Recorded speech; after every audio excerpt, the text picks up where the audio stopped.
Ya, saya yakin kalian kecewa, guys. Pastinya kita kecewa karena timnas Indonesia U23 kita yang di tahun lalu timnas Indonesia kita masuk semifinal dan berada di ranking 4, tapi sekarang timnas Indonesia kita harus gagal, jangankan masuk Piala Asia ya, semifinal Piala Asia, lolos dari kualifikasi aja enggak. Siapa yang harus disalahkan kalau sudah sebegini? Apakah pemain yang harus disalahkan? Tentu tidak ya, karena pemain sudah berusaha, berjuang keras. Mereka sudah mengeluarkan semua kemampuannya, tapi itu yang terjadi. Apakah pelatih yang harus disalahkan? Tentu juga tidak. Soalnya pelatih itu hanya ditunjuk sebagai pelatih ya oleh federasi. Dan pelatih juga pasti sudah mengeluarkan strategi untuk memenangkan pertandingan, tapi hasilnya masih nihil, bahkan tidak bisa mencetak gol ke gawang Korea Selatan di pertandingan terakhir. Lantas siapa yang pantas disalahkan? Nah ini yang harus disalahkan adalah para pandit-pandit yang dulu meremehkan keberhasilan Sintayong waktu masuk ke semifinal di Piala Asia. Ya, mereka bilang itu biasa saja, katanya kan seperti itu. Nah, buktinya sekarang tidak ada Sintayong, Indonesia harus puas menjadi sebagai penonton saja di Piala Asia, teman-teman. Oke, banyak sekali ungkapan-ungkapan kekecewaan di sebuah di platform media sosial. Kita lihat saja banyak mereka yang mengungkapkan kekecewaannya. Oke, tapi sebelum lanjut, untuk yang belum subscribe silahkan tekan tombol subscribe-nya. Untuk yang sudah subscribe saya ucapkan terima kasih. Semoga apapun yang Anda kerjakan, apapun yang Anda cita-citakan dikabulkan Allah Subhanahu wa taala. Oke, kita lihat video pertama. Halo Los Lampua. Saya de Los Lampua. Timnas Indonesia U23 gagal lolos di Piala Asia U23 2026 di Arab Saudi usai kalah dengan Korea Selatan. Supporter Timnas Indonesia langsung meneriakkan nama Sintayong di stadion. Nama Sintayong langsung bergema di Stadion Utama Gelora Delta Sidoarjo. Ya, sorak-sorai supporter yang memadati Stadion Gelora Delta Sidoarjo malam ini berubah menjadi kekecewaan mendalam setelah tim nasional Indonesia U23 gagal melangkah ke putaran final Piala Asia U23 2026. Kekalahan tipis 0-1 dari Korea Selatan dalam laga pamungkas grup J membuat asa Garuda Muda kandas di ujung perjuangan. Menjadi sangat wajar ya kalau misalnya para penonton, para penggemar, para pecinta timnas sepak bola kita meneriakkan nama Sintayong karena baru itu ya nama Sintayong yang bisa membawa Indonesia melaju ke semifinal ya di Piala Asia. Berbanding terbalik dengan sekarang, jangankan semifinal Piala Asia, kita lolos dari kualifikasi Piala Asia aja kita gagal gitu ya. Jadi kita hanya harus rela menjadi penonton aja gitu teman-teman. Kita lanjut. Vietnam dan Thailand pastikan diri lolos ke Piala Asia U23. Sedangkan timnas Indonesia, Brunei, Malaysia, dan lainnya tidak lolos.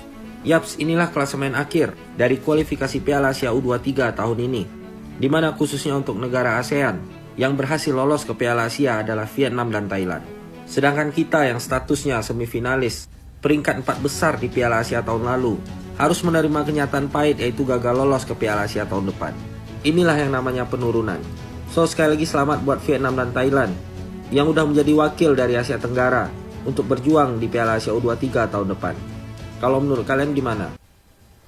Ya, ada penurunan prestasi ya dari timnas U23 kita yang harusnya kita menjadi peserta di dalamnya, tapi sekarang kita hanya jadi penonton saja teman-teman. Apakah ini salah pemain, salah pelatih, atau salah federasi? Menurut kalian siapa ini yang salah? Silahkan tulis di komentar. Timnas U23 gagal lolos Piala Asia. Sintayong lebih baik dari pelatih Belanda. Iya, no debat. Sintayong pelatih Korea Selatan lebih baik dari pelatih Belanda. Pelatih Belanda jangankan buat menyamai prestasi Sintayong semifinal Piala Asia, lolos Piala Asia aja nggak bisa. Lawan Betul. Korea Selatan di kandang sendiri, di Gelora Bung Tomo nggak bisa. Siapa yang pernah bawa timnas U23 berjaya di Piala Asia? Cuman pelatih Korea Selatan. Siapa yang menggagalkan timnas U23 juara Piala AFF? Pelatih Korea Selatan. Siapa yang menggagalkan Indonesia dapat poin penuh ketika lawan Laos kemarin? Pelatih Korea Selatan.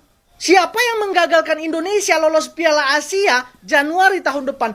Pelatih Korea Selatan. Jadi buat pandit-pandit yang sok hebat, yang kemarin meremehkan Sintayong, muncullah kalian. Mana yang kalian bilang pelatih Belanda lebih baik dari pelatih Korea Selatan? Mana yang kalian kritik Sintayong cuman bisa parkir bus? Ini sekarang main total football, kok nggak bisa lolos Piala Asia? Mana pelatih Belanda? Kameramu maju kali, Yang. Orang lagi emosi kepancing-pancing pula. Mana yang kata federasi ini kepelatihan terbaik? Satu pesan dari Korea Selatan. Jangan meremehkan pelatih Korea Selatan. Sintayong lebih baik dari pelatih Belanda. Salam, Di Matteo. Para pandit yang dulu sering mengkritik Sintayong kalau misalnya gagal atau kalah, jangankan kalah, menang pun mereka selalu berkritik. Tapi sekarang mereka tidak muncul, guys. Pada kemana mereka sekarang? Padahal kalau misalnya itu posisinya ditempati oleh Sintayong, pasti mereka akan rame-rame mengkritik habis-habisan Sintayong. Tapi sekarang setelah Sintayong keluar dari timnas Indonesia atau dipecat oleh federasi, mereka tidak lagi bersuara, teman-teman. Apakah mereka hanya ingin mereka dulu bersuara itu hanya ingin Sintayong out dari timnas Indonesia, atau memang karena misi mereka sudah selesai, dianggap sudah rampung, hingga mereka tidak lagi bersuara, teman-teman. Harusnya mereka, ya kalau misalnya mereka pandit profesional, harusnya mereka ya profesional, kritik harus diberikan kepada siapapun itu pelatihnya ya. Kalaupun memang Indonesia kalah dengan Korea, harusnya mereka ikut berkritik juga, jangan hanya diam. Kalau memang mereka profesional, tapi ya mungkin mereka hanya menginginkan Sintayong keluar dari timnas Indonesia, itu aja, teman-teman. Pak Erik, puas. Ganti-ganti pelatih puas. Tahun lalu dipegang Sintayong, kita menang lawan Korea Selatan, Pak Erik. Tahun ini pakai pelatih yang Anda tunjuk, lawan Laos aja seri. Kita gagal nih Pak Erik, gagal. Kita nih gagal. Pak Erik, foto lagi lah nyender ke tembok. Nih untuk informasi aja Pak Erik ya. Di zaman Sintayong kita lolos ke semifinal Piala Asia U23. Di pelatih baru kita nggak lolos ke Piala Asia U23 Pak Erik. Pak Erik, sekali lagi saya bilang, kita nggak menang lawan Laos Pak Erik. Sementara Sintayong di tahun sebelumnya bisa ngalahin Korea Selatan.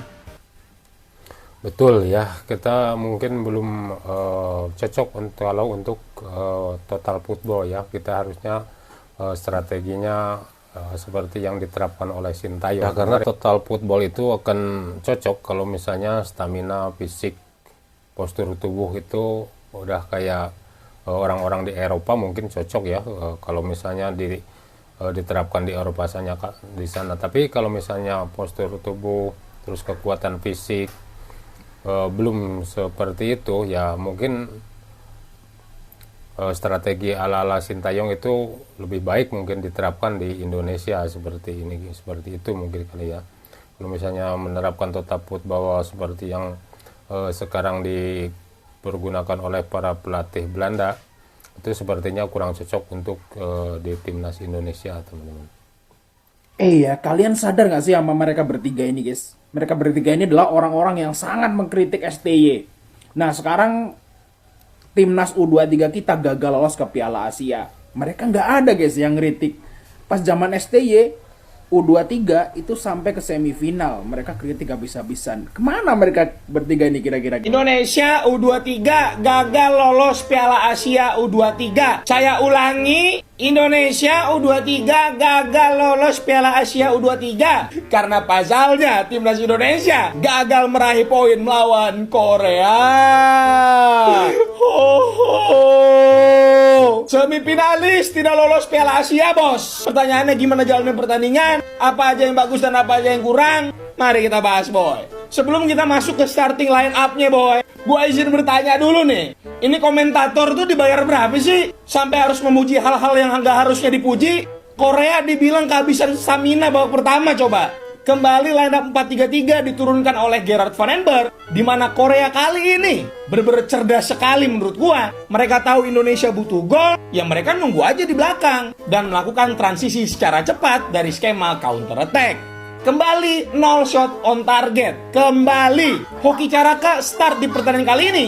Dan selama gue nonton timnas yang ada hokinya, boy, ini adalah permainan hoki terbaik menurut gue. Dimana Doi walaupun gak cetak gol, gak bikin peluang, tapi Doi memainkan peran sebagai seorang pressing forward. Itu bener-bener cakep sekali. Salut gue, respect sama Cahya Supriyadi ya. Gue sih kalau jadi Cahya gue ngambek di ruang ganti asli.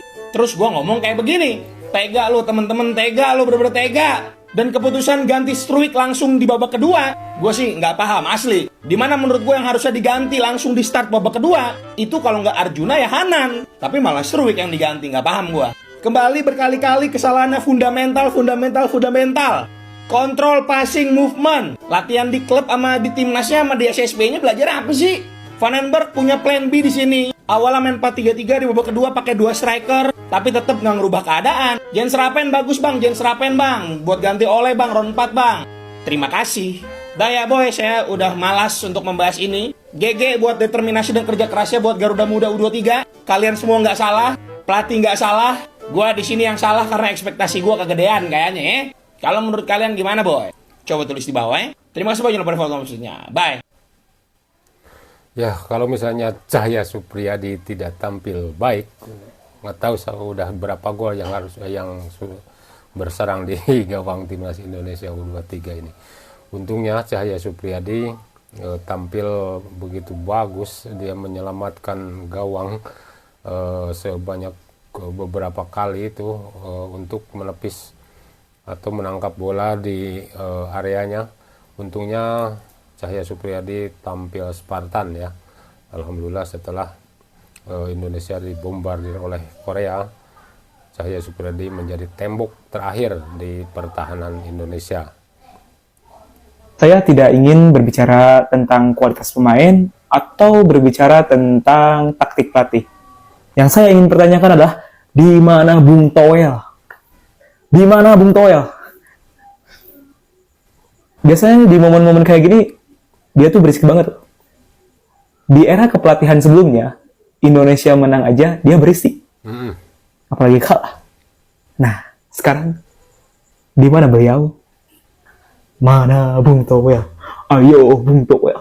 Ayo Yeping berisik. Ya, di mana Bung Toel? Bung Toel kemana Bung Toel? Ini banyak para netizen yang mempertanyakan di mana Anda? Kenapa Anda tidak bersuara? Kenapa Anda tidak mengeluarkan kritik seperti yang Anda keluarkan waktu zamannya Sintayong? Anda ini benar-benar tidak profesional. Oke teman-teman, itu saja video dari saya. Terima kasih sudah menonton. Jangan lupa di like, komen, dan subscribe. Terima kasih. Assalamualaikum warahmatullahi wabarakatuh.